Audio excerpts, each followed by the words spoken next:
할렐루야. 네, 새벽을 깨우고 오신 모든 성도님들 주님의 이름으로 축복합니다. 오늘은 이방인에게 성령과 방언을 주신 이유라는 제목으로 말씀을 전하고자 합니다. 이방인에게 성령과 방언을 주신 이유. 지난주에 저희 친형의 결혼식이 있었습니다. 그래서 뉴욕에 다녀왔는데요. 거기 가서 상점을 들어갔는데 인종차별 비슷한 거를 제가 당했습니다. 외국에서 당해본 적이 없어가지고 이게 인종차별인지 아닌지 잘 모르겠는데요. 어떤 일이 있었냐면요. 이제 마트에 가가지고 물건을 몇 개 샀습니다. 그리고 이제 거스름돈을 27달러를 돌려받았는데 그 27달러를 어떻게 줬냐면 5달러짜리 2개랑 1달러짜리 17개를 준 거예요. 예. 그래서 제가 순간 받고 나서 뭐지? 예전에 뉴스에 보니까 뭐 사장님이 직원한테 월급 주기 싫어가지고 10원짜리로 줬다는 이야기 있던데 뭐 이런 건가 싶었습니다. 그래서 제가 이제 숙소에 돌아와가지고 다른 분한테 내가 이런 일을 겪었다. 왜 1달러짜리를 17개나 주는 거냐. 그랬더니 혹시 여행객인 줄 알고 팁 주라고 이렇게 준 거 아니냐. 그렇게 이제 좋게 해석을 하시더라고요. 그런데 만약 이게 한국에서 있었던 일이라면 조금 당황스러울 것 같습니다. 왜냐하면 우리가 다이소를 갔는데 5만 원짜리를 냈어요. 그리고 2만 7천 원을 거슬러 봤는데 어떻게 받아야 정상이죠? 만 원짜리 2개, 5천 원짜리 하나, 1천 원짜리 2개를 줘야 되는데 저는 지금 5천 원짜리 2개랑 1천 원짜리 17개를 받아서 이만큼이 됐습니다. 돈이. 그런 일을 겪었습니다. 아무튼 인종차별인지 뭔지 모르겠지만 기분이 그렇게 뭐 썩 좋지는 않았습니다. 뉴욕에 가보니까요, 확실히 이 아시안에 대한 그런 어떤 곱지만은 않은 시선이 있다는 것을 느낄 수 있었습니다. 한창 코로나 터졌을 때 이 아시안계는 이 미국 거리를 돌아다니면 위험하다 이런 이야기가 있었다고 합니다. 왜냐하면 이제 중국에서 이 코로나가 시작되지 않았습니까?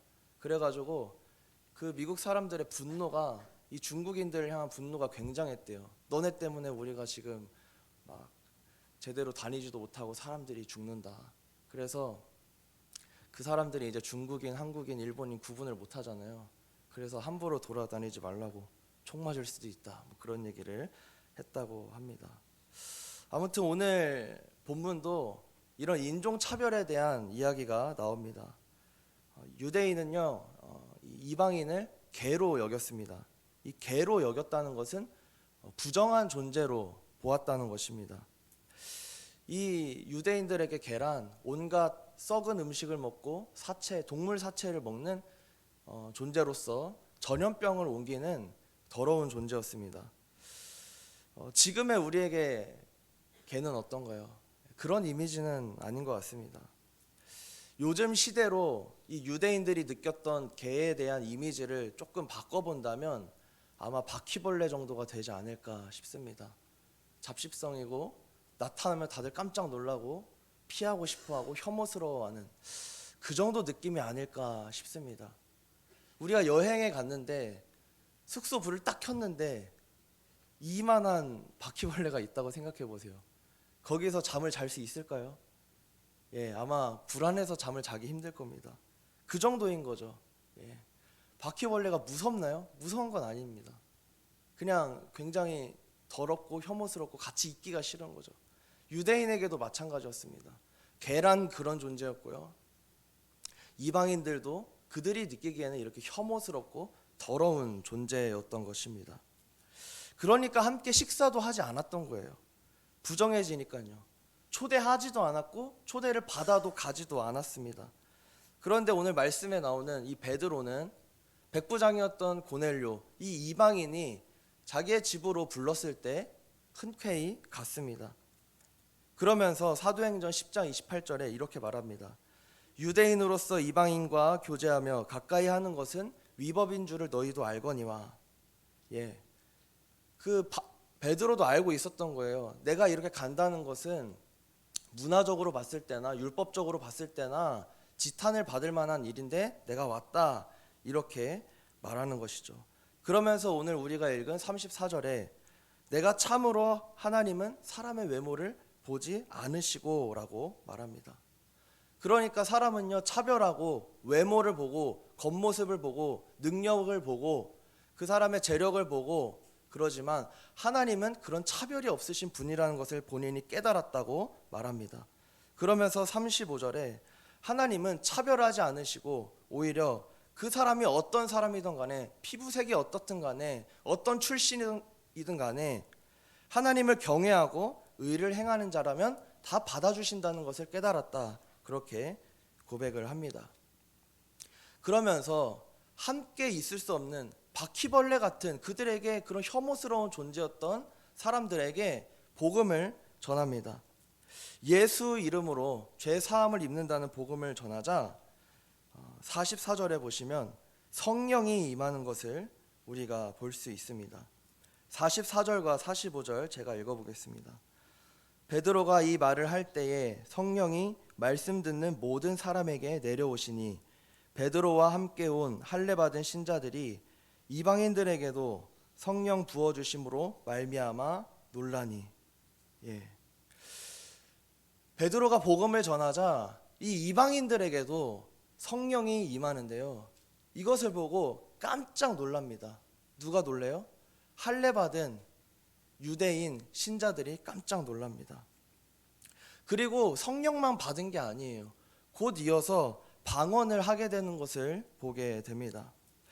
그런데 여기서 이 방언을 하게 된다는 것은요, 굉장한 의미가 있습니다. 오늘 제가 제목을 이방인에게 성령과 방언을 주신 이유라고 정했는데요, 그 이유는 바로 이것입니다. 그냥 성령 받고 충만해져서 능력을 받았다, 이 정도 수준이 아니고요, 여기서 말하는 성령과 그리고 방언을 주신 것은 유대인들에게 임했던, 마가의 다락방에서 임했던 그 성령이, 동일한 성령이, 차별 없으신 하나님이 동일한 성령을 이 혐오스럽고 바퀴벌레와 같고 개처럼 여겼던 이방인들에게도 임했다는 것입니다. 성령은 거룩한 영이잖아요. 그 거룩한 영이 유대인 입장에서 그 더러운 존재들에게 임했고, 다른 수준의 성령이 아니라 자기들이 받았던 똑같은 그 성령, 충만해졌을 때 방언이 나오는 동일한 성령이 차별 없이 이방인들에게 주어졌다는 것을 오늘 하나님께서는 말씀을 통해서 전해주고 계시는 것입니다. 사도행전은요, 교회의 탄생이, 이것이 바로 핵심 내용 중에 하나입니다. 이 유대인과 이방인, 이 사이에는 엄청난 괴리감이 있었습니다. 하나 될 수 없는 그런 것이 있었어요. 그런데 하나님께서는 이 성령을 보내심으로써 이 두 그룹을 하나 되게끔 하신 것입니다. 유대인들에게 그런 영적인 우월감을 내려놓고 너희에게만 주는 것이 아니다, 이방인들에게도 차별 없이 동일한 성령이 지금 임하고 있는 것이다 라는 것을 보여주고 있는 것입니다. 베드로는 이것을 곧바로 알아차렸어요. 그래서 차별이 없으시고 외모를 보지 않으신다고 말했던 것이고요. 그리고 47절에 이렇게 말합니다. 우리와 같이 성령을 받았나니. 우리와 같이 성령을 받았다는 거예요. 그런데 여기 한글 성경은 느낌이 조금 약한데요, 영어 성경으로 보면 느낌이 조금 더 확 오는 것을 느낄 수가 있습니다.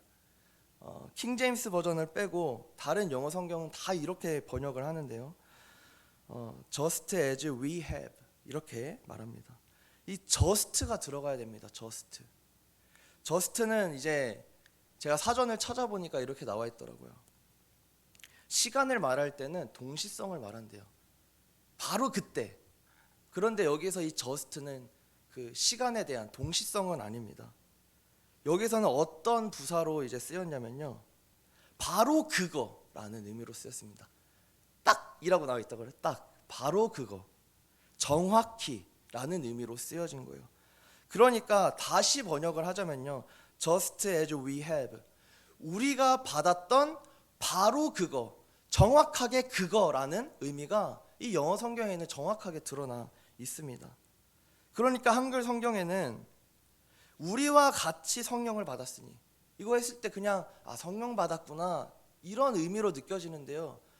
그런데 성경 저자의 의도는 그것도 맞지만 그 더 이상의 것이 있는 거예요.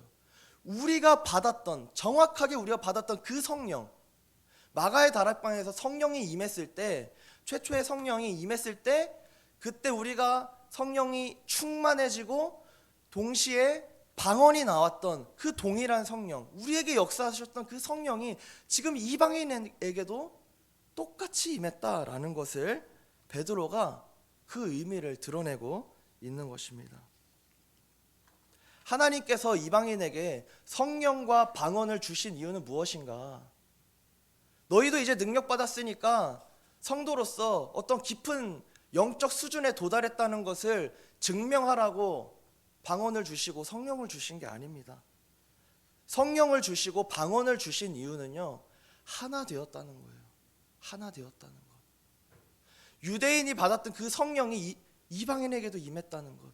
너희는 하나라는 것, 한 가족이라는 것, 동일한 성령 안에서 성령의 끈에서 매어진 한 공동체라는 것을 말씀해 주시기 위해서 이방인에게 성령과 방언을 주신 것입니다.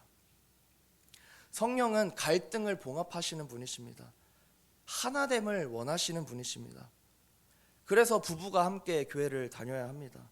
그래서 자녀가 함께 교회를 다녀야 합니다. 그래서 전도를 해야 합니다. 시어머니를 전도해야 합니다. 그러면 이제 달라지는 것이죠, 가정이. 여기 계신 우리 권사님, 또 지사님, 우리 며느리들, 그리고 또 예비 며느리들은 다 복받은 줄로 믿습니다. 왜냐하면 그 안에 성령이 계시기 때문입니다. 그런데 만약에 며느리가 성령 받지 못했으면 어떡할까요? 나중에 가족이 될 사위나 며느리가 성령을 받지 못했다면 어떡할까요? 갈등이 생길 수밖에 없는 겁니다. 하나 되지 못했기 때문에, 성령 안에서. 그래서 이 가족 간의 갈등, 이 아픔을 치유하기 위해서는 가족 모두가 성령을 받아야 합니다. 그것밖에는 없습니다. 그런데 많은 자녀들이 결혼을 하면은 교회를 떠납니다. 특히 남자가 교회를 다니고 여자가 교회를 안 다니면 어떻게 되죠? 대부분 높은 확률로 교회를 떠난다고 말합니다.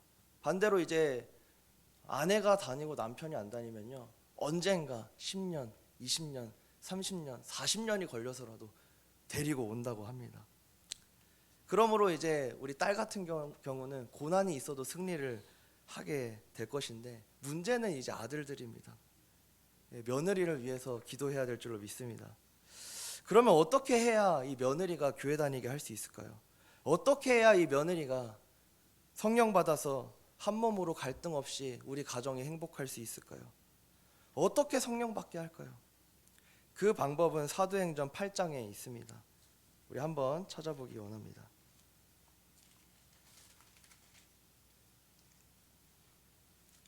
사도행전 8장 26절에 우리 같이 읽어보겠습니다. 사도행전 8장 26절입니다. 시작. 주의 사자가 빌립에게 말하여 이르되 일어나서 남쪽으로 향하여 예루살렘에서 가사로 내려가는 길까지 가라 하니 그 길은 광야라. 아멘. 주의 사자 빌립이 이제 성령의 이끌리심을 받아서 광야로 내려갔습니다. 가니까 누가 있냐면 27절에 에디오피아 사람, 모든 국고를 맡은 관리인 네시가 있는 것을 보았습니다. 그러니까 국고를 맡은 관리면은 재정장관 이 정도 될까요? 그런 대단한 사람인 것이죠. 그런데요, 이 사람이 27절에 보시면 예배하러 예루살렘에 왔다 이렇게 나와 있습니다. 그리고 28절에 이제 돌아가는데 수레를 타면서 가는데 선지자 이사야의 글을 읽었대요. 그러니까 이사야서를 읽고 있는 거죠. 그때 성령께서 29절에 빌립더러 이르시되 이 수레로 가까이 나아가라 말씀하셨습니다. 그랬더니 빌립이 그냥 가는 게 아니고 어떤 타이밍을 느꼈나 봐요. 막 달려갑니다. 30절에. 그래서 선지자 이사야의 글을 읽는 것을 듣고 말하되 당신 지금 읽고 있는 거 깨달았습니까? 했더니 31절에 대답하되 지도해 주는 사람이 없으니 어찌 깨달을 수 있겠습니까? 그러면서 빌립에게 요청합니다. 수레에 같이 앉으십시오. 그러면서 32절에 제가 읽고 있는 성경 구절은 이것인데요. 하면서 이제 32절, 33절이 나오는데 바로 예수 그리스도에 대한 메시아 본문 성경입니다. 그래서 34절에 내시가 말합니다. 여기에 나오는 선지자가 말한 이 사람, 어린 양과 같은 이 끌려가는 사람 누구냐? 나에게 좀 알려달라. 이제 말을 합니다. 그래서 35절에 빌립이 입을 열어 이 글에서 시작하여 예수를 가르쳐 복음을 전하니 해서 어떻게 되냐면 예수님 믿고 세례를 받게 됩니다. 여기에서 중요한 점이 뭐냐면 35절인데요. 35절에 빌립이 입을 열어 이 글에서 시작하여 라고 말합니다. 이 글에서 시작하여. 그러니까 빌립은요 어디에 주목했냐면 이 사람의 궁금증, 이 사람의 관심사에서 출발하고 있다는 것을 우리가 발견할 수가 있습니다. 어떻게 교회 다니게 하고 어떻게 전도하는가, 그 사람의 관심사에서 시작해야 되는 것입니다. 우리는 내 이야기를 하길 좋아해요. 내 경험을 이야기하는 것을 좋아합니다. 나를 드러내고 싶어해요. 나를 통해서 어떤 깨달음을 받기를 원해요. 그런데 사실은 그 사람에게 말씀이 들어가고 복음이 들어가고 성령 받게 하려면, 전도하려면 내 관심사가 아니라, 내가 잘 알고 있는 것이 아니라 이 사람이 지금 궁금해하고 이 사람이 막혀있는 부분에서 시작해야 한다는 것입니다. 그것이 바로 하나님의 방법이었던 거예요. 그것이 바로 하나님의 타이밍을 놓치지 않기 위한 빌립의 달려가는 모습이었던 것입니다. 우리가 어떻게 가족을 변화시킬 수 있습니까? 가족의 필요에 다가갈 때 바로 변화시킬 수 있는 것입니다. 그렇게 할 때 복음 전할 기회가 생기고 예수 그리스도를 영접하게 되는 귀한 역사가 나타나게 될 줄로 믿습니다. 말씀을 정리하겠습니다. 하나님께서는 이 유대인과 이방인의 벽을 허무시기 위해서 성령을 보내셨고 하나됨의 증거로서 동일한 역사가 나타난 방언을 이방인에게 주셨습니다. 우리도 삶에서 갈등을 겪을 때 그것을 극복하는 지혜는 바로 하나된 성령을 받는 것입니다. 내 가족이 함께 신앙생활하고 나의 친구가, 나의 동료가 함께 신앙생활하는 것, 한 성령 안에서 거하는 것, 그것이 축복인 줄로 믿습니다. 오늘은 말씀을 기억하시면서 빌립의 방법으로 그 사람의 필요를 먼저 다가가는 우리가 되기를 원합니다. 직장을 다니시는 분께서는요, 아침을 안 먹었다는 사람이 있으면은 떡을 준비했다가 주면서 그런 관계를 또 가져보시면 좋겠고요. 또 가족에게는 수고했다는 말, 그거 굉장히 들으면 위로되거든요. 당연하지만 고맙다는 말, 또 위로하고 격려하고 공감하는 말, 또 한번 해보시면 좋을 것 같습니다. 또 우리 부모님들은 요즘 자녀의 고민은 무엇인지, 또 무엇을 말할 때 이 아이가 정말 막 신나서 말하는지, 그래서 빌립처럼 그런 필요를 한번 찾아보시는 하루가 되셨으면 좋겠습니다. 이렇게 하나됨의 은혜를 누리는 모든 성도님들이 되시기를 주님의 이름으로 축복합니다. 기도하겠습니다. 성령을 보내주시고 성령 안에서 하나 되게 하신 주님, 갈등과 분열이 있는 세상 속에서 하나됨을 이루어가기를 원합니다. 서로 헐뜯고 깎아내리기보다 세워주고 칭찬하고 감사하는 공동체가 되게 하여 주시옵소서. 그러한 우리 가정이 되게 하여 주시옵소서. 오직 성령 안에서만 가능한 줄로 믿습니다. 성령의 충만함을 주시고 성령의 임재가 우리가 속한 모든 공동체와 가정과 터전과 사업장과 직장 등 모든 곳에 충만케 하여 주시옵소서. 예수님의 이름으로 기도드립니다. 아멘.